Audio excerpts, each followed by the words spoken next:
Inside the Birds is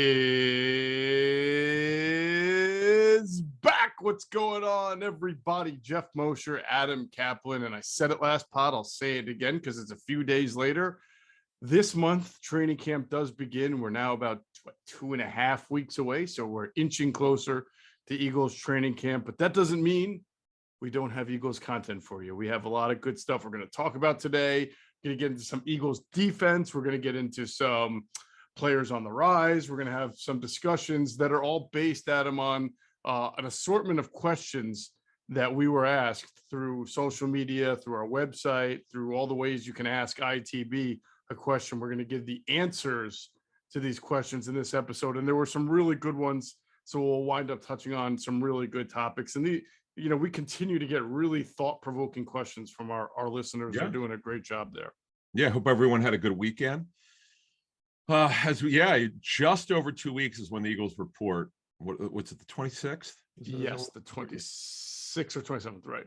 Right. So yeah, it's 11, so it's just over 2 weeks. Yeah, it's getting there, and then I think they're not in pads the first 3 days, but after that, I don't know if I'll go there the first day.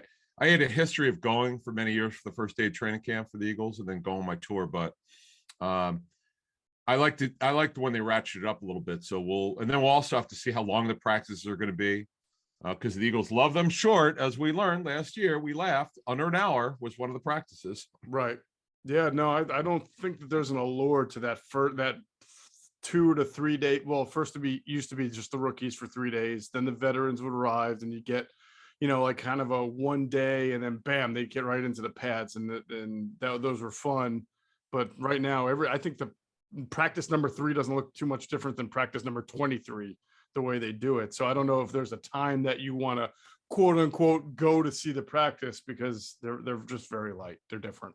But what's interesting is they have the 2 joint practice sets.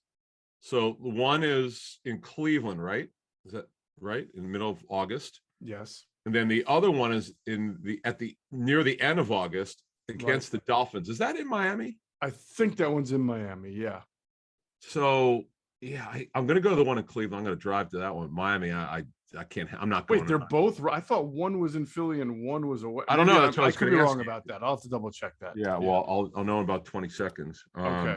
Well, either way, those are probably the practices that are the most fun now to go to, because you see the competitive thirst come out. Wow. Yeah, they're both playing against a different team. They're both away, huh? They're both away. Yeah. You're right, though. It was. In fact, as you mentioned that, they're both so late.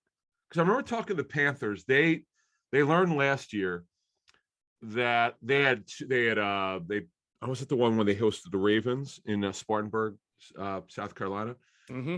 They said their players were so exhausted they were just worn down after that camp. And no, I don't think it was because John Harbaugh, who loves the long practices, was there. It's because the later in your camp that you have the more tired your guys are. So I know they're doing the Patriots. I'm hoping to go to that one in New England, but think about this. They're at Cleveland. They play on a Sunday, the 21st. They have a preseason game at 1:00. Mm-hmm. The practices that week will be Thursday and Friday. They have the walkthrough Saturday and Sunday, but it's going to be warm in Berea. And then you get really hot. Those practices are Wednesday and Thursday. The week 3, which is the last preseason week, I'm sure you've been down south in Florida at some point in August in your lifetime. Yes. Yeah. So and I know you covered baseball. It's always in the 90s or 100s and always humid. I've been to their camp. Disgusting. Terrible. Yeah. Jacksonville's the worst I've ever been doing for humidity, other than Houston coming to the 11 lockout. But the reason why I bring this up is I don't know if this is beneficial for the Eagles to do this. Well, we'll see hopefully their players aren't worn out. I just remember talking to the Panthers. They felt their players were kind of worn out. That's an interesting point. Yeah. So we'll see. Very fascinating. We'll have to take that into account.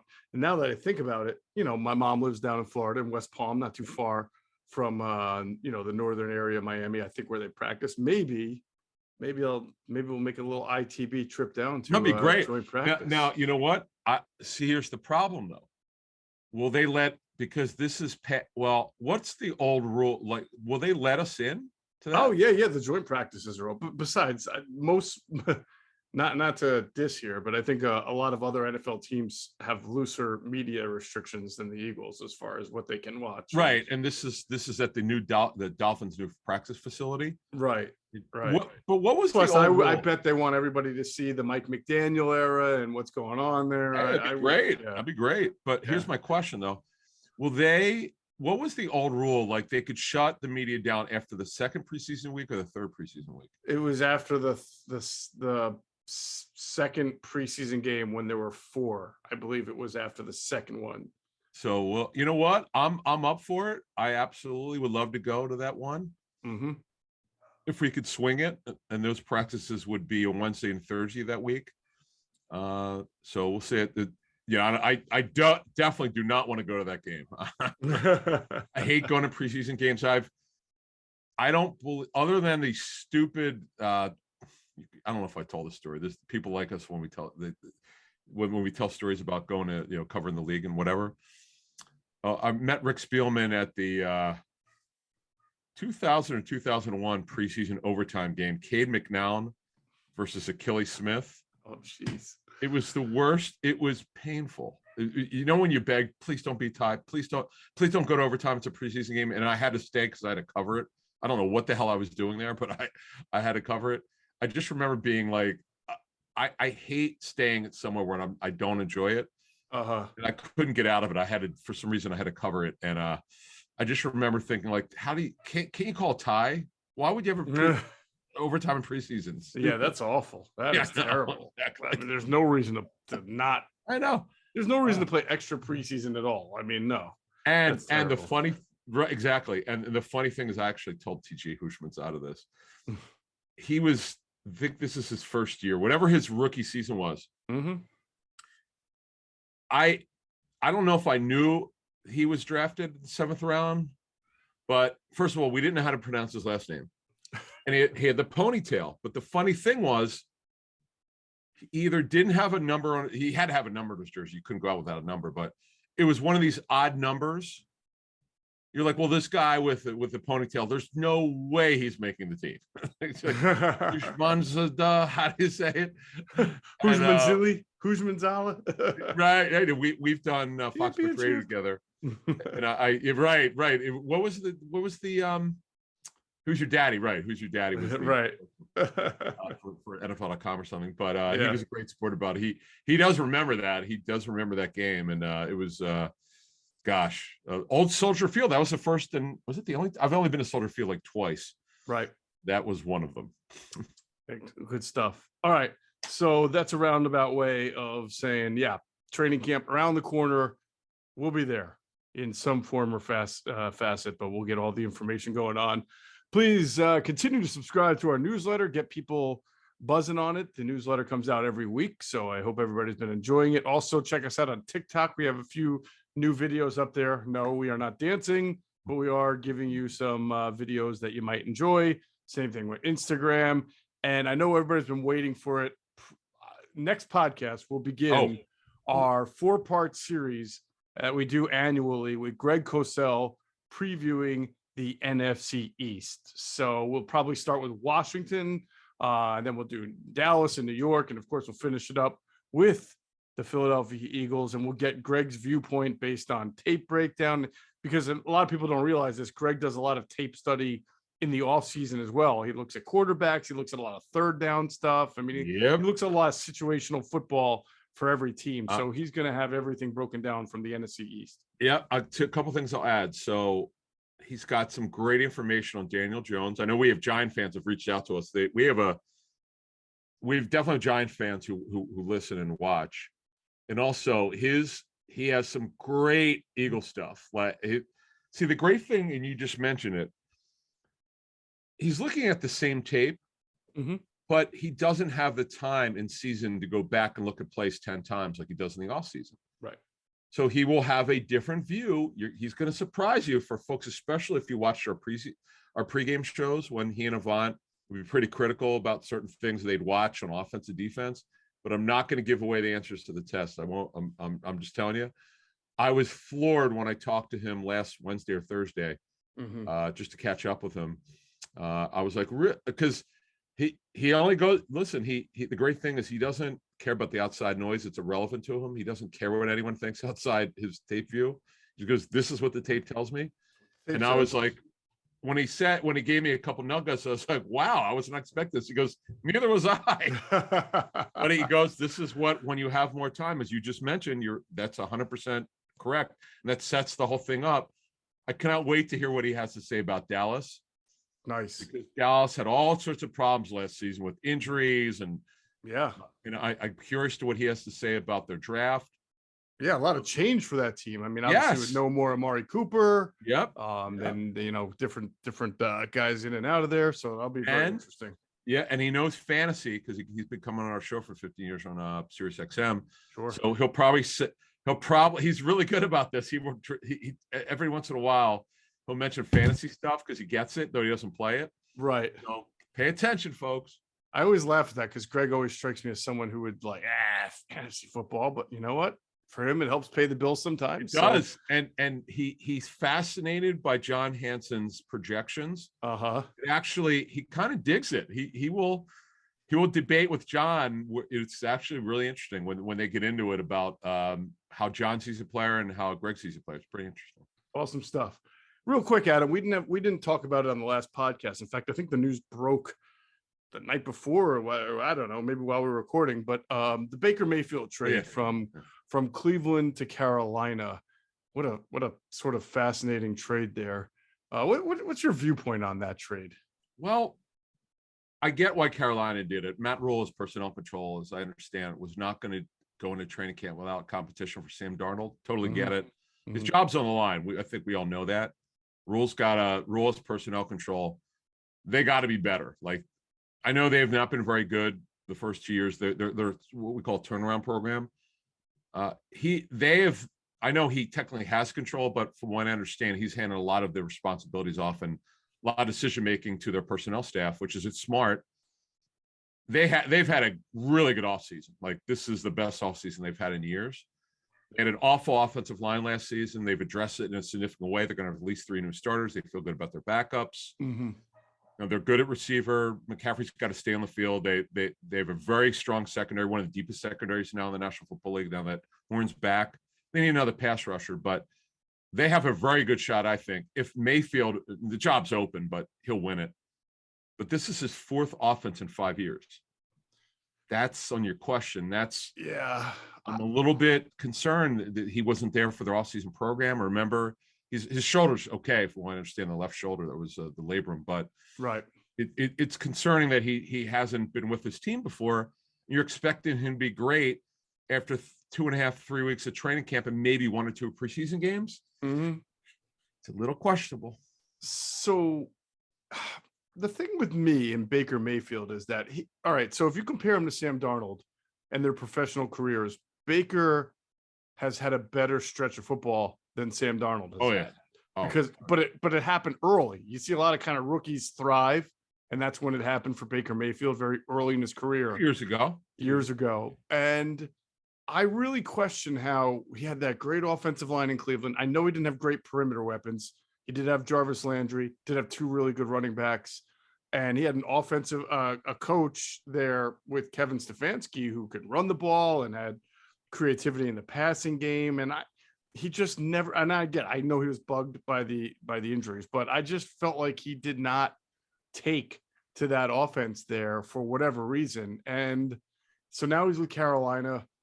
I think when Sam Darnold is protected, which is hard to do in the NFL these days, but he's a better thrower of the football than Baker. Baker's good at making second reaction plays and getting out a little bit and using his athleticism, but I think Darnold might be a little bit better of a thrower of the football. And then when you put, if you can just protect him, and obviously they drafted Ike Ekwonu, and Moton's going to go back to right tackle, and he's pretty decent. And they got some good weaponry there with DJ Moore and with Robbie Anderson and Terrace Marshall and Tremble at tight end and McCaffrey, of course. Yep. I don't know. I'm not saying I think Darnold's a lot better. I think if protection is there, Darnold might be a hair better, but then I know that Baker Mayfield has played better football than Sam Darnold. It just came a while back, you know? Well, 2 years ago when he had his breakout season, Mayfield, highly programmed, Right. a lot of rollouts, kind of like they did with Kirk Cousins with the Vikings. Yep. And he was really accurate. Now, they rarely asked him to throw the ball more than 27, 28 times per game. Mm-hmm. They knew Kevin did a smart thing. He assessed what worked and didn't work with Mayfield. They learned, as I understand it, don't ask him to do a lot. Right. Take the air out of the ball, run the football.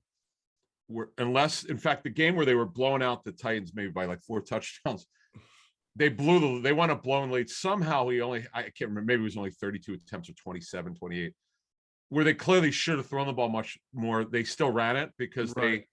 they knew, based on their information, the more you ask to throw, the more peril Mayfield will be in, because he'd break down mentally. And that's just good coaching, knowing what you have, checking your ego as a coach, and saying, this is the way you're going to run. You mentioned Hunt and Chubb. Like, Yeah. when you have those two backs, he certainly would come out running, but they were not going to ask Mayfield to do more than he's capable of doing. That's good coaching. And then he got hurt in week 2, hurt his shoulder. Mm-hmm. And what they should have done is shut him down. Now, I know medically he got clear to play, but he was not himself. And also, word from what I had heard, I think Mort reported it first, but I'd heard the same thing. Maybe my information is a little bit different. His stuff, from what he had heard, he had said that the word around the team was that he needed to grow up and he was a little bit immature. Yeah. I heard how he just handled himself with the adversity. Could have been better. Yeah. And he's super competitive. This guy's a good football player. Now, the negative is he's what we call a smaller 6'1". Mm-hmm. Kurt Warner is a big 6'1". Like, he's more solidly built, and Mayfield, he's better than Darnold. There's no question. But on your point about Darnold, the Eagle game last year, where they blow a lead, were the Eagles up in that game, or the Panthers up in that game? They blew a lead or something. What was that? Yeah, that was an ugly game. It was terrible, right? Darnold had the punt block, and Darnold was terrible. The Yeah. problem that he has, and this is on your point before we move on to Eagles questions, he was terrible with pressure up the middle. Cosell comes up with a term, stuck in the pocket, right? you got it. That's my favorite term he's ever come up with, because I think my mom knows what that is. Yeah, but it's a very realistic like vision of somebody who just like kind of like, I don't know what to do there. Yeah, right. And when you'd watch him, I remember watching Darnold and go, there it is. Yep. There it is. He's stuck. He doesn't know what to do. His feet get stuck. Right. And this is the epitome of this kid. He doesn't know what to do with it, and he breaks down mentally. He's not a great processor. Yeah. And no, the coaches love him because he's tough and competitive, but he Right. doesn't process very well. And he does have a nice arm. I mean, he can throw a deep ball. Yeah, he throws line drives, but Yeah. he makes a lot of dumb mental errors, and he doesn't see it real well. And the word from him, last word here, is that he's very good pre-snap. He's really weak post-snap, and that shows. Oh, that's tough. Well, I'm not sure if they have a great. That's a quarterback battle. I'm not sure it's a true winner in that situation. We'll see, because Carolina's got a really good defense, and all they need is somebody who doesn't make mistakes and can move the chains and make some good third down throws, and they can be a decent team, and of course stay healthy. So we'll see what happens with them. All right, we're going to get into our questions. A lot of good ones. First, I want to remind everybody that we've got this new partner. We've been waiting a long time for them. Freestone Farms CBD. It's our favorite CBD brand because they farm it themselves with all organic inputs, and they offer you some education on what they grow and how they grow it to make the best quality products on the market. We've tried a lot of different brands. Honestly, Freestone Farms CBD, it's been the best for us. We personally like using it after workouts to help with that regular post-workout feel, and right before bed, as we personally both have been sleeping better at night. What's more exciting, our friends at Freestone Farms just unveiled an all-new strain menu. We've been telling you about this supremely good CBD at prices you will love. Check out Freestone Farms, CBD.com. You'll find it all there. Trust me, the menu, you got to check it out. They've got the insane tropical tasting Bayox. It clocks in at a chart topping 24.1%. They got the super CBD. It's a half Hindu Kush at 21%. The genetics these guys use just don't get better. They grow all their premium hemp flower in the garden state with all organic inputs and IPM, nothing synthetic from farm to jar. In fact, after they harvest, they carefully preserve all the plant compounds with a perfect 3-month cure. One look or smell is enough to know it's CBD done right. And that's a product that's great for anyone looking to take a natural approach to what you put in your body.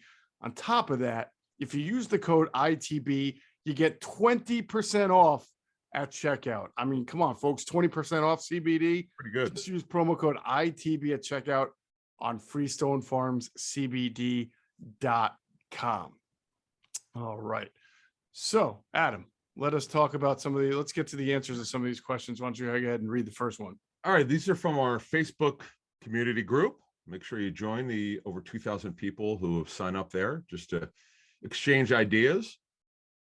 So from Evan Altier, do you think we could get Eagles? Do you think we could get up to top 10 sacks takeaways this season? Wait, Eagles, not you and I, Adam? You don't think you and I can place top 10 in sacks or you never know. Some of these, right, you never know. When we say we, do you think we could get top 10 in sacks or takeaways this season? What do you think? Well, that's a two-part answer for me. One, sure, I could see let's just talk about sacks. I can see top 10 in sacks because of what they've brought in with Hassan Reddick, what they're going to do up front on the line. Brandon Graham comes back. Javon Hargrave, Fletcher Cox. They have very good pass rushers. We talked about this the last podcast. They go maybe not as deep as the 2017 team, but pretty close. But I would say that finishing top 10 in sacks does not necessarily mean you're a good defense. 2 years ago, I think they were number 1 in sacks, or number 1 in sacks per pass attempt. It was Jim Schwartz's last year. We all know they only won 4 games, and the defense was not very good that year. You can get 4 sacks a game. That's a lot. But if you give up 5 or 6 or 7, X plays, then the sacks weren't that helpful in the long run. I think takeaways is the best measure of a defense. I think the teams that generally finish in the top 5, top 10 in takeaways or turnover ratio on the plus side are usually teams that you'll find in the playoffs and going far.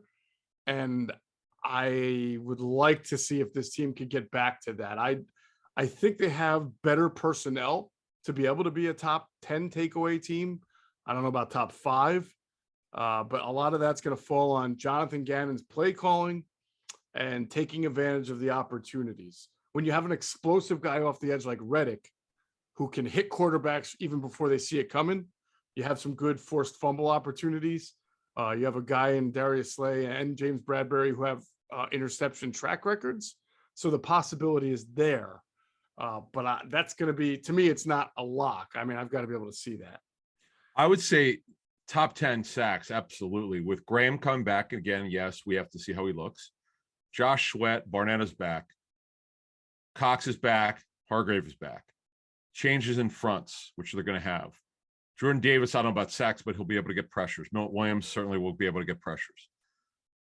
And then the big one is Hassan Reddick. He could be the home wrecker.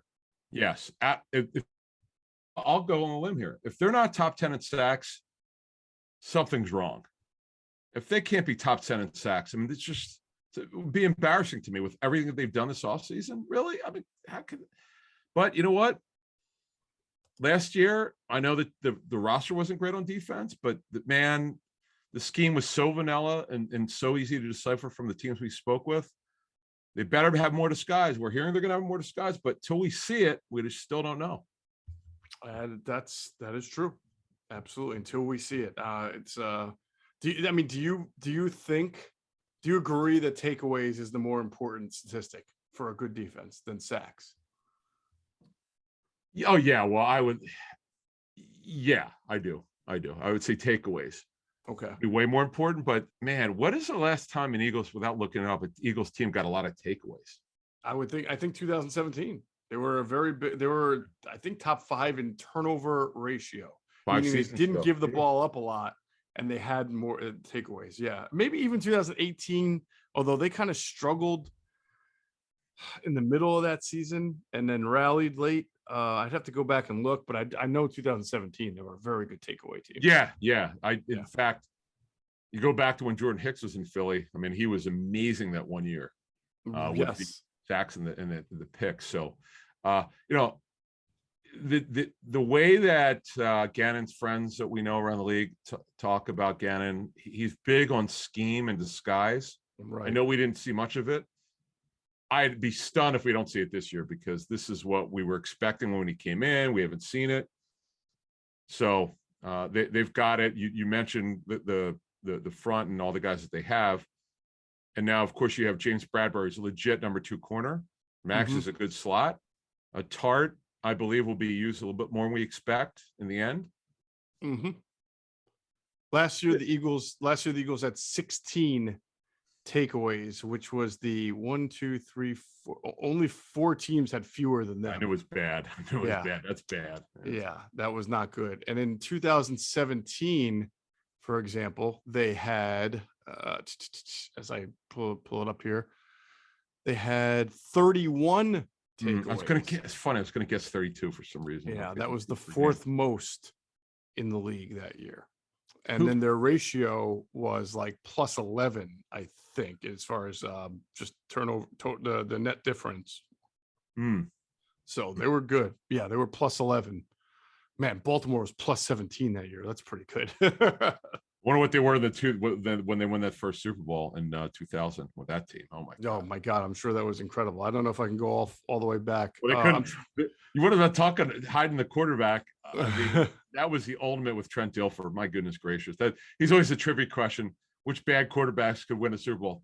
Trent Dilfer. And by the way, the Eagles in 2018 dropped all the way from what I say 4th or 5th they were in takeaways to 22nd, tied for 22nd with Baltimore, Oakland, and Jacksonville. I guess Baltimore fell off that year too.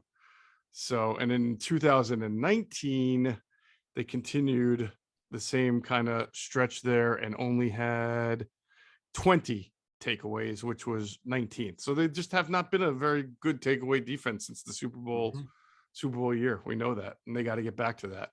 What did you say? The 2000? I want to see if I can go back and find that. 2000, Baltimore. Whatever. Yeah. Is that when they won it? God, 49 total. Oh my, 49. Jeez, plus 23 in the turnover margin for them. 3 per game. That's ridiculous. It really is. It's crazy. 23 interceptions and 26 fumble recoveries. That's see, I disagree with Jim Schwartz. You absolutely can coach it. Stripping the ball. Look at Charles Tillman, who may or may not make the Super Bowl, the Hall of Fame. Yeah, you have the technique, one of the best in NFL history. Stripping. And by the way, you mentioned Charles Tillman, and Lovie Smith was his coach, and Lovie is infamous for having takeaway defenses. So yeah, I don't buy that excuse from Schwartz. That's just because the wide 9, you don't blitz, you win with pressure with your 4-man front. But who says you can't? He was also pretty vanilla. That was the knock on him from Schwartz, particularly his last year. Right. I know the guy's a good coordinator, but I just think these guys make excuses when the numbers don't look good. They're looking for any excuse to make themselves look good. Yeah, I would agree. That to me kind of rubbed a lot of people the wrong way, including some people who work for the Eagles at the time. But that's another story. True. All right. Before we go on to the next question, let's hear a word from our friends at Manscaped. Gentlemen, all men strive for gold in their life, right? Gold medals, gold watches, gold everything. However, there's a certain type of man who goes the extra mile. He walks with the confidence of an eagle and giggles in the face of danger. He's a big, hairless winning machine, and when he unzips his pants, he sees platinum. That's right. Manscaped would like to introduce to you their best and biggest ultimate hygiene bundle yet, the Platinum Package 4.0. Manscaped is the leader in below-the-waist grooming. Now trust them with the whole shebang. Join the 4 million men worldwide who trust Manscaped by going to manscaped.com for 20% off and free shipping with promo code ITB. We all know how important it is in life to have a routine. You've got to have a grooming routine. And to do that, Manscaped's bringing you their Platinum Package 4.0. It's the biggest bundle they've ever offered with a bulk discount on Manscaped's top products. You got the Manscaped Platinum Package 4.0, the one-stop shop for the man who deserves it all. They designed this package to allow you to fully align your entire hygiene routine with their elite products, which includes their Platinum Package that has their Lawnmower 4.0 trimmer, their Weed Whacker ear and nose hair trimmer, the Ultra Premium Body Wash, Ultra Premium 2-in-1 shampoo and conditioner, Ultra Premium deodorant, Crop Preserver, anti-chafing ball deodorant, Crop Reviver ball spray toner, anti-chafing boxers, and the Shed travel bag to hold your goods while you're traveling. The Lawnmower 4.0 body trimmer and Weed Whacker nose and ear hair trimmer feature proprietary advanced skin-safe technology to protect your delicate parts and holes. Both are waterproof, so you can shave with less mess. On top of that, you can upgrade your shower routine with the Ultra Premium Body Wash and Ultra Premium 2-in-1 shampoo and conditioner. You'll have your skin and hair feeling hydrated and smelling fresh. And of course, don't forget to apply the aluminum-free Ultra Premium deodorant for that cologne quality scent on the go. And thankfully, their Crop Preserver ball deodorant and Crop Reviver ball toner can solve this problem for you. Once they touch your sack, you'll never go back.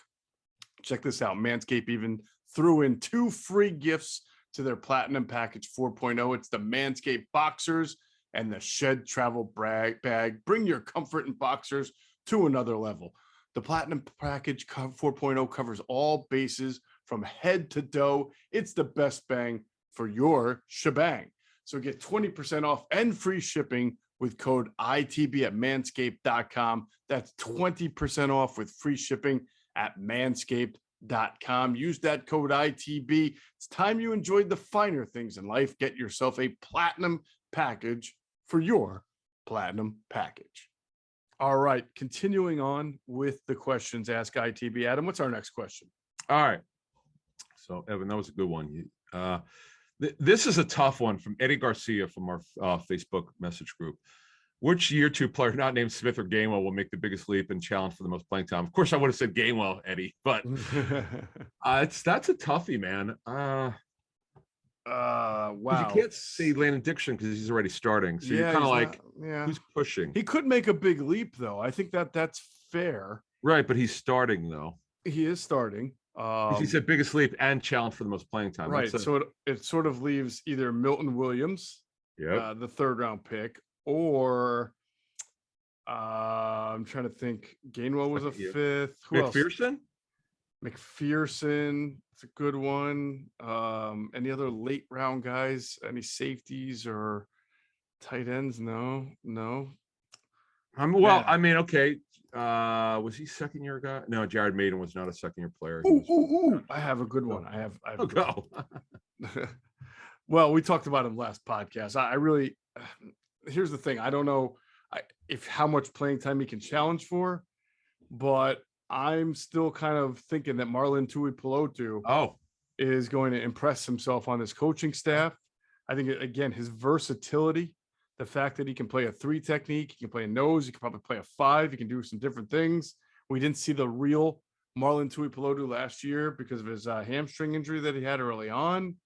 And, there's always injuries up front. So, he's got to make the team. But I feel like if he does make the team, they'll figure out a way to get him on the field there.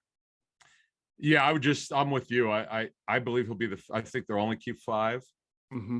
And he'll be the 5th. I know some of the fans want Noah Ellis to make it. He's strictly a 1 positional guy. He does one thing, stop the run. They like him enough to bring him into camp. His brother's also in camp. So we'll see what happens, but maybe that's a sort of a low end battle between Noah Ellis and Tuipulotu. Mm-hmm. I'm looking for. See, I don't think McPherson can do it only because sort of like Marlon too. Marlon can get in on a rotation. McPherson can only play if there's an injury to the 2 guys, Bradbury and Slay. Sure. Now, maybe if there's an injury to Maddox, I could see McPherson being a slot guy. So, again, but somebody has to get hurt for him to play. Yeah, I mean, now some teams, the starting corners will play every snap. Some will give him 10 plays off. But you're right.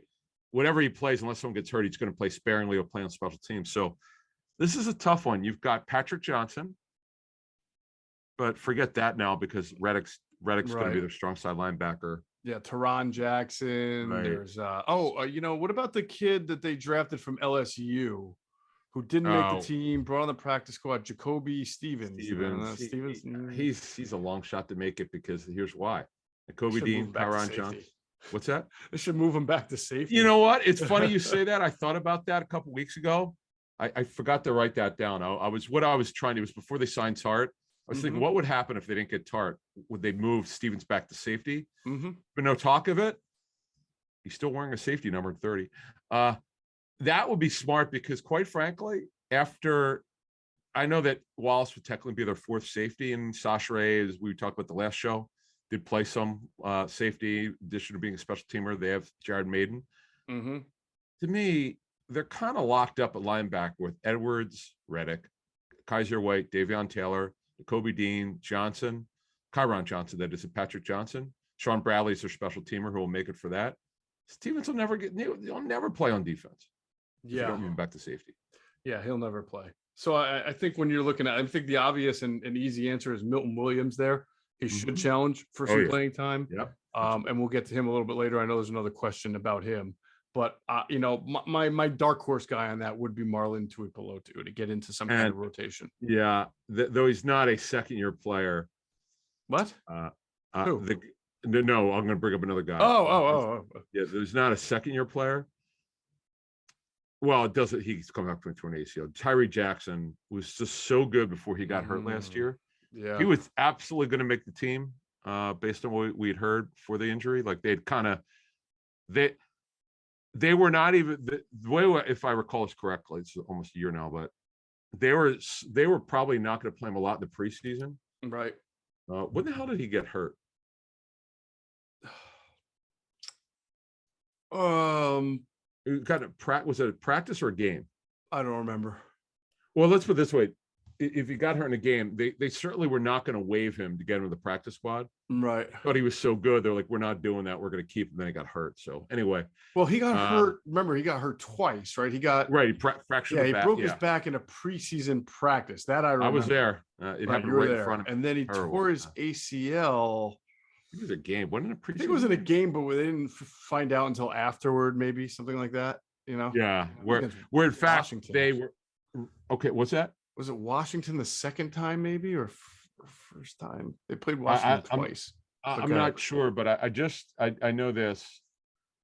He took to the position of tight end way faster than they imagined. And I remember we had heard the first nugget we heard on him. They actually, for a guy who's tall and long and not really wide and that strong, his technique was surprisingly really good. That was another thing that really helped him. He's just so far away now. Plus, Richard Rodgers is back, Togiai's back, and Arcega-Whiteside's now a tight end. Right. It's going to be a struggle for him to make it. It really is. It's just a shame. That's a great find for them. I don't know how they figured this out with him in tight end, but it's too damn bad he got hurt. Yeah, no doubt about it. All right, let's go on to the next question. All right, the next question. This is interesting from Mac Ward. This is from ITB, from our Twitter account. We had posted. Oh wait, I thought you had I'm sorry. Just are you going out of order? Yeah. This one is tough. Okay. I like this one. This one I'm not sure about. BJ King Mitchell. BJ asks, "Who's the most highly coveted Eagles position coach that's due for a coordinator's job?" I think two guys really stick out, don't you think? Okay. Well, highly coveted makes the question kind of interesting. Yeah. There's a difference between highly coveted and even being available. So obviously the best Eagles position coach and perhaps the best coach on the team is offensive line coach Jeff Stoutland. From what I understand, Stoutland really likes being on the East Coast. He's from Staten Island, he's he's a New York guy. You can just listen to him talk in 5 minutes. You'll figure out he's an East Coast guy, a New York guy, likes it here. Never didn't go back to Alabama. Remember, it seemed like he might, but then he wound up staying here. And from what I understand, he's paid very well. So if you're going to hire Jeff Stoutland away from the Eagles, you have to be you have to pay out some buku bucks. And and again, you make it. Yeah, Will he be an offensive coordinator? I almost think he'd be more likely to go straight to head coach, just because he's head coach, kind of emotional intelligence, big leader of men material. oh hell yeah. But I just don't. We've never even heard him being in that buzz or mentioned for a head coaching job. He, I believe, if he's not now, I know he was at one point the highest paid O-line coach in the league. Mm-hmm. He's definitely top 3 if he's in his latest deal. If he's not number 1, someone would have eclipsed it. Right. Kind of like he maybe was again and someone beat it. I have no idea how these agents find out what other coaches, O-line coaches, are making. But anyway, I do know from what we had heard, he was the one point the highest paid O-line coach in the league, and well deserved. He's amazing, and one of the Chip Kelly survivors. You got to give Chip credit for that hire. That's a hell of a hire. Yep. I would say that in terms of coordinator, I would say Kevin Patullo, who's Sirianni's right-hand man, to be a play caller. That's a good one. That one. How about Denard Wilson? That he would be the next one. Yeah, because you mentioned in the last pod, it was kind of interesting how they gave him a little bump in title to passing game coordinator, which of course means passing defense coordinator. Yeah. And it makes you, kind of wonder if maybe that's because somebody placed a call, or, they were worried about losing him, but he would be one on that list. And then Tyler Brown, who's their special teams quality control coach. What he does is he oversees the specialists, and his dad is Randy Brown, the longtime, actually former Eagles assistant coach under Harbaugh when he was the assistant special teams coach. Mm-hmm. Randy, Tyler's dad, and then he moved to Baltimore with John. So yeah, the special team Brown family, interesting. Yeah. So I would think those guys of the group. How about this? If Jalen Hurts has a very good year, I think there's a chance Brian Johnson will get some looks for offensive coordinator. Sure. He was at University of Florida. He called the plays. Right. So I think he would get a look. Good one. Yeah. Yeah. I'm just going through my list here. That pretty much would be it. But look, we know their front offices have been highly sought after. My goodness gracious. Yeah. We all laughed at Jeffrey Lurie about what he said, and I guess he was right. Yeah, that's true. All right, before we get to the next question, we'll pause real quick for a very important word about the importance of online security from our friends at Aura. Hey, it's Jeff Mosher. Did you know in 2020, 49 million Americans were victims of identity theft? It ended up costing them a combined $56 billion. It's not just happening to people who fall for phishing scams or use bad passwords. 37 billion records in 2022 alone got hacked, from major social media sites to national grocery store chains, cryptocurrency exchanges, pharmacies, and phone and internet providers. Look, unless you want to give up the internet for good, preventing your personal information from leaking could be out of your control. That's why we're excited about Aura, sponsors of this video. Aura's app uses AI and machine learning to protect your identity online. You tell Aura what email addresses, account numbers, and phone numbers you want monitored. Their algorithms scour the dark web, data brokers, public records, and alert you to any criminal activity fast. Aura's app features a VPN that encrypts your browsing history and allows you to stay anonymous online. Also has antivirus software that blocks malware and viruses before they infect your devices. Someone becomes a victim of identity fraud every 14 seconds. Don't be the next one. Let Aura do the hard work of protecting your identity. Adam and I were shocked to see how many times Aura found our personal information on the dark web. If you sign up for a free trial, let us know how many times Aura found your information for you. Try Aura for 2 weeks free and see if your personal identifiable information has leaked to the dark web. You can start your free trial at aura.com/insidethebirds. Protecting your personal data doesn't have to be hard. Try 14 days for free. That's aura.com/insidethebirds. Thanks to Aura for sponsoring this video. All right. Next question, Adam, go ahead.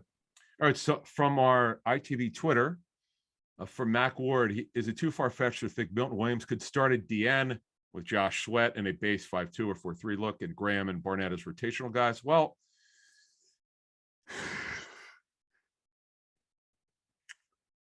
Sweat's definitely starting. And first of all, on your question, we have to find out where Graham is. Right. His comeback, we had reported a month ago or so that he looked great in their OTAs. They were kind of surprised at how good he looked. but they didn't ask him to do very much, but he looks good in what he was asked to do. Mm-hmm. If he looks great, he's going to play a lot. Now, would he play, would be 50% of the snaps, 40, 60, 70? We won't know for a while. Mm-hmm. Barnett, on your question, Mac, to me, he's definitely a rotational guy. Like could Williams be ahead of Barnett? I mean, I know Barnett's makes some good coin, but you know what? Doesn't mean that Milton Williams can't be a better player.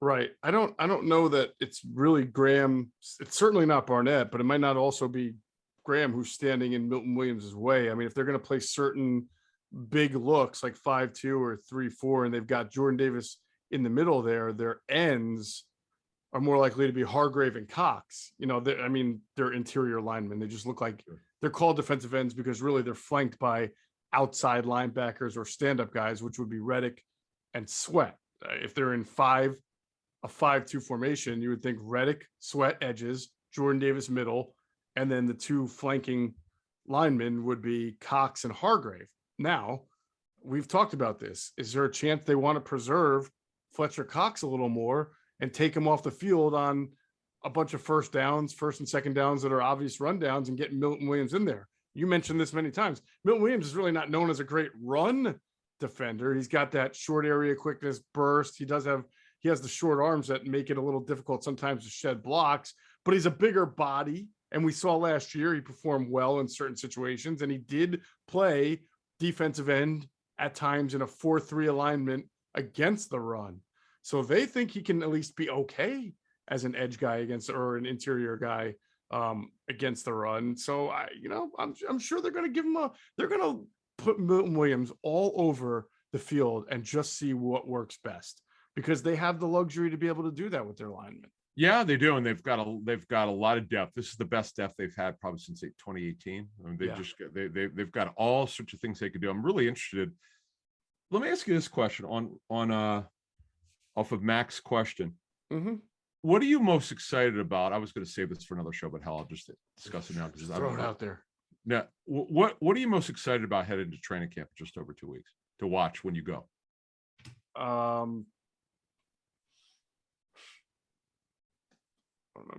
It's hard not to be excited about AJ Brown, and it's sure. hard not to be excited about what Nakobe Dean is. You know, like that's good. How quickly they get him on the field. I'm not. It's not that I'm not tantalized by Jordan Davis, because anytime you have a 350-pound guy who can do what he does athletically, you just want to see it up front and live in person. But I don't know. I'm a little bit more locked into AJ Brown and sort of the Jalen Hurts AJ Brown connection. That to me is the most kind of, especially in a training camp environment when it's going to be all passing anyway. You know, like that's really what you're going to mostly right, because they do so much 7-on-7. Yeah, we'll do 11-on-11, but 9-on-7. But training camp is a lot of passing.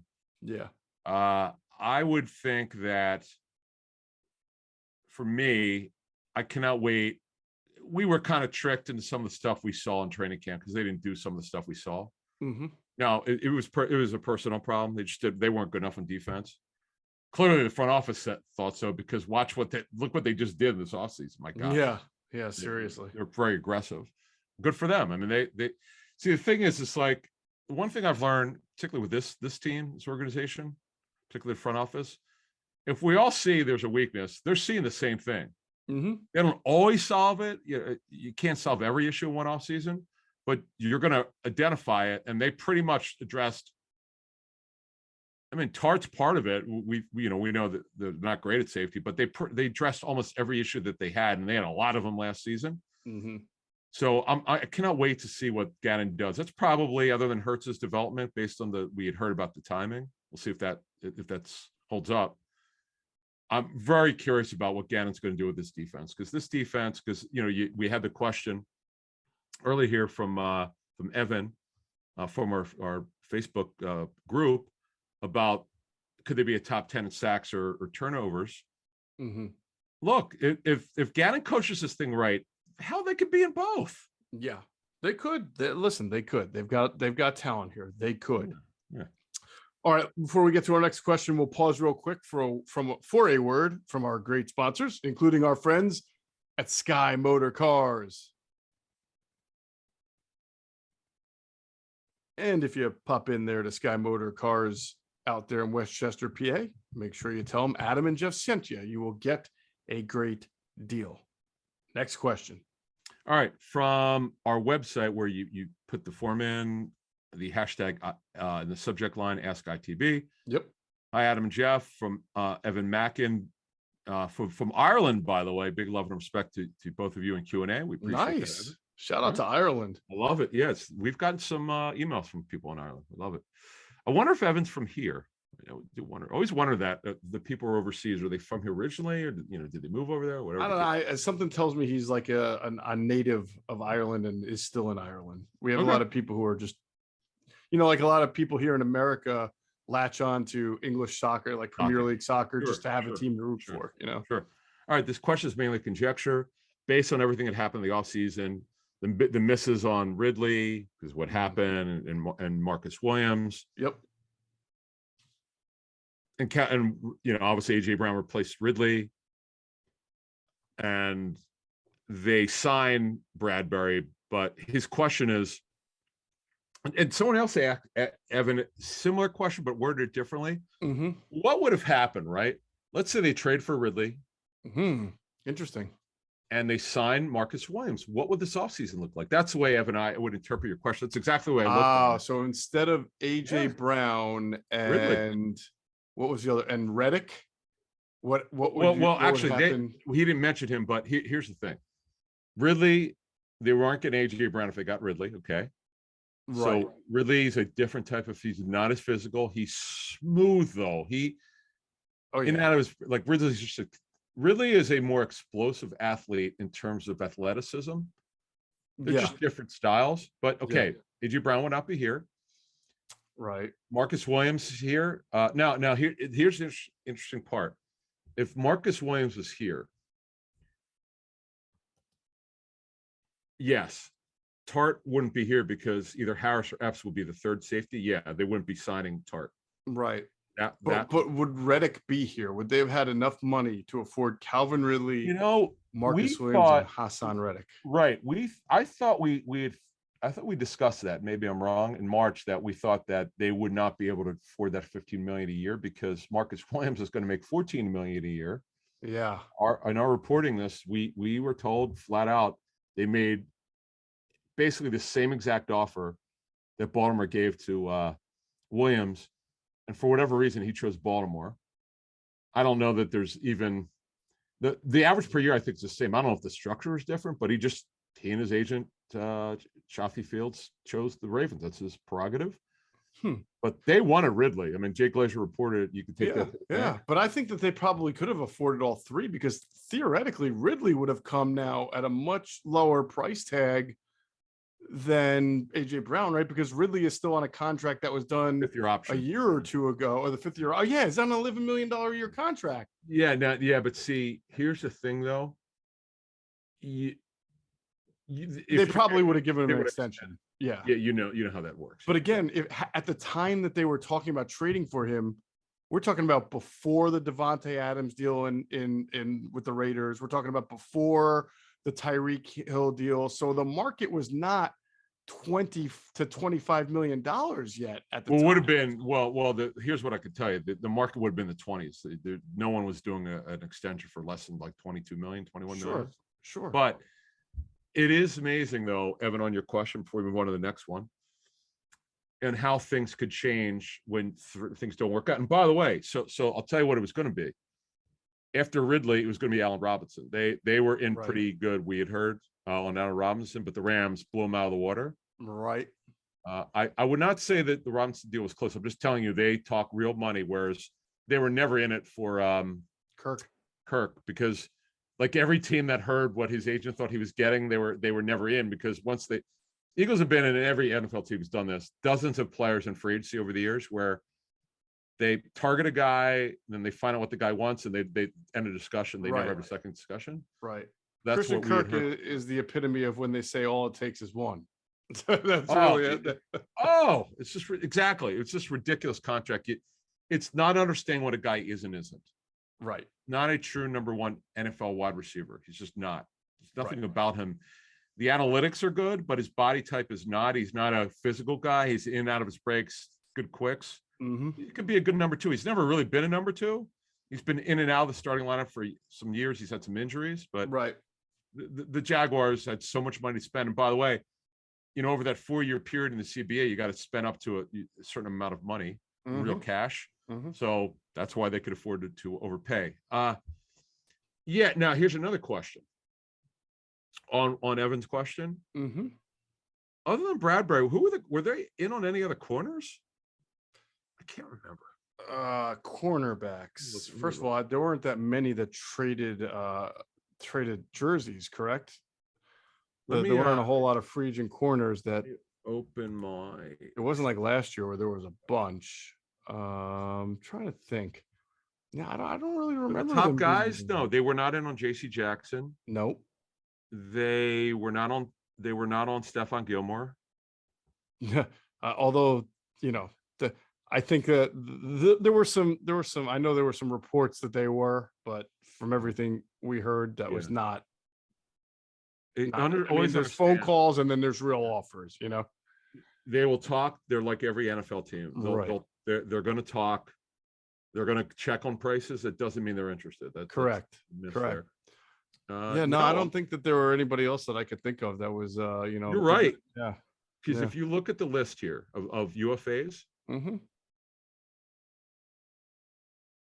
There's nobody that comes to mind. No, Patrick Peterson, Hayward, no, DJ Reed was traded. No, I'm assigned. No, they weren't on him. By the way, do you know that last year? Do you remember that Steven Nelson didn't even sign with the Eagles until mid-July last year? It was like July 20th. I thought it was like late June. It was actually July. Well, here's the thing: did I miss this? Did Chris Harris sign anywhere? Yes. Where did he sign? No, I'm sorry, he didn't. I was thinking of somebody else. I know he's older, and they did have some interest in him. Didn't Casey Hayward sign somewhere? Yeah, he signed. The best corners are out there. South now. What's that? I think it's with what? The Falcons. Who's that? Hayward. Didn't he sign with an NFC South team? Casey Hayward signed with. But he was a little bit older. He's well into his 30s. Yeah, you're right. Good call with Falcons.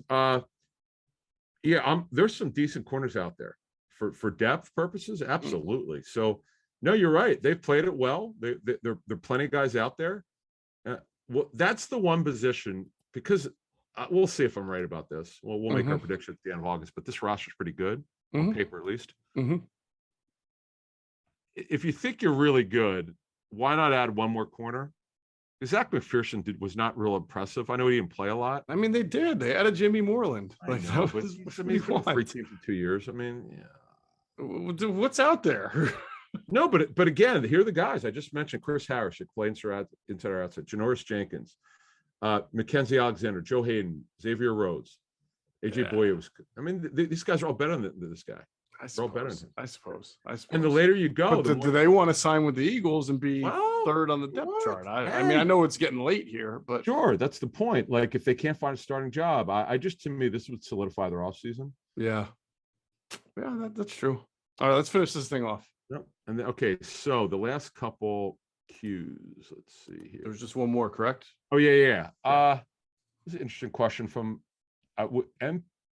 M. Pouchette. I don't know. He didn't give his first name.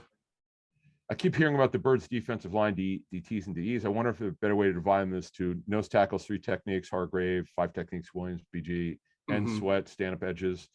But here's the thing, though. That's the point, though. We don't quite know what they're going to look like.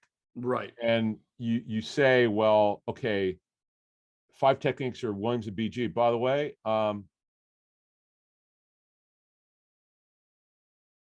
Graham's is a linebacker or is a DN. Now he could play, but I know you're saying he's a 5 technique DN, but he could play. It's just all these guys have different ways of being used.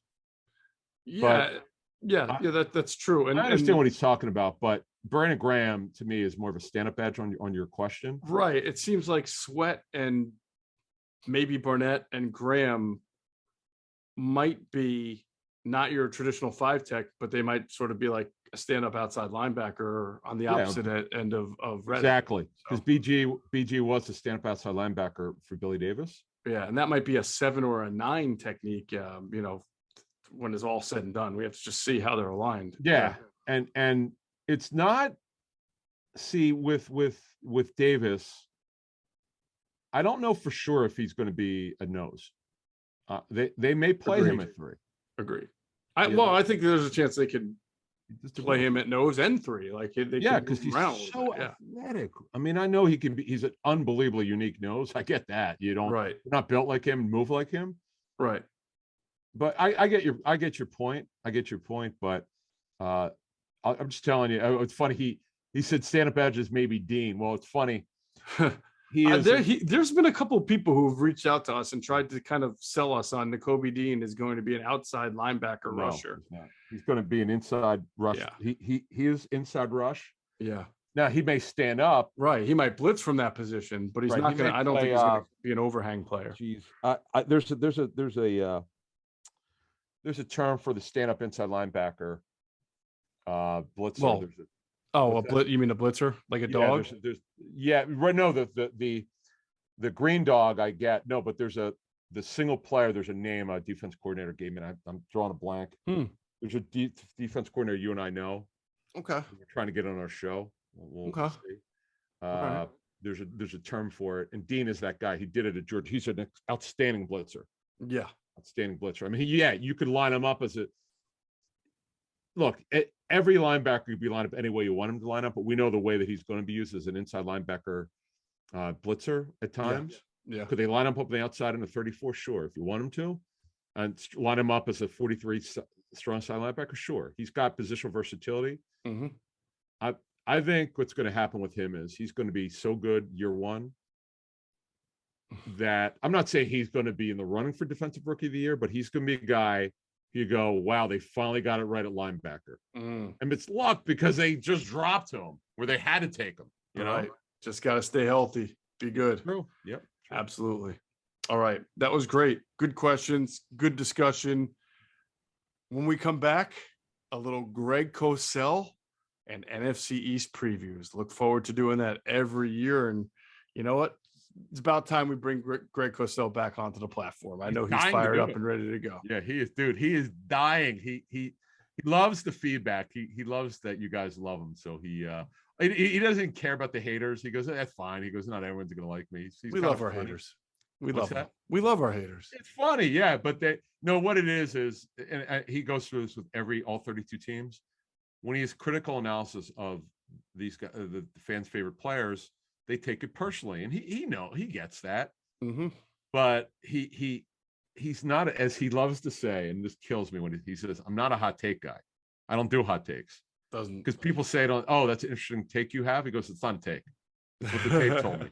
I love when he does it, and he deadpans it. Yeah, I was going to say, Greg has such a deadpan voice that even if he did say something completely outlandish, like he could say, something crazy like, I think Gardner Minshew is the greatest quarterback that's ever played, but he would say it in a voice where people probably would have to do a double.